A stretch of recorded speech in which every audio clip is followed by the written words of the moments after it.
অনিক যখন মেঘলার সামনে গিয়ে দাঁড়ায় তখন যেন অনিকের ওপর ক্ষেপে যায় মেঘলা। শুধু তাই নয়, হসপিটাল থেকে অনিককে বের করে দিতে বলে তার বাবা মাকে। এক পর্যায়ে অনিকের সঙ্গে অনেক অভিমানবশত মেঘলা জানিয়ে দেয় তার মুখ দেখতে চায় না মেঘলা।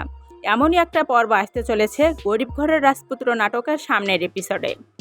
অনিক যখন অনেক খোঁজাখুঁজি করার পর মেঘলাকে খুঁজে পায় হসপিটালের গেটের সামনে, তখন যেন মেঘলার বাবা মাকে জিজ্ঞাসা করে কেন মেঘলাকে এখনও ভর্তি করানো হয়নি।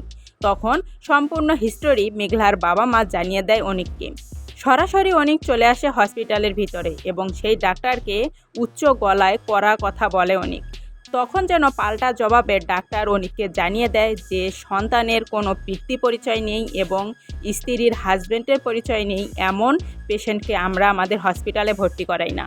তখন যেন অনিক জোর গলায় ডাক্তারকে বলে দেয় যে এই সন্তানের পিতৃ পরিচয় তার এবং এই মহিলার হাজব্যান্ড অনিক নিজেই। তখন যেন বাধ্য হয় ডাক্তার মেঘলাকে আবারও হসপিটালে ভর্তি করাতে। এত কিছু সম্পূর্ণ হলেও মেঘলার কাছে যেন কিছুতেই সম্মান পায় না অনিক, কারণ এতদিনের জমানো সমস্ত কথাগুলো আঘাতেই যেন আজকে মেঘলার এমন পরিস্থিতি দাঁড় হয়েছে। তখন যেন অনিক মেঘলার কাছে হাত জোর করে ক্ষমা চায় এবং তার সমস্ত ভুলের প্রায়শ্চিত্ত করতে চায়। কিন্তু মেঘলা যেন কিছুতেই অনিকের কোনো কথা শুনতে চায় না। অনিকের থেকে মুখ ফিরিয়ে নেয় মেঘলা।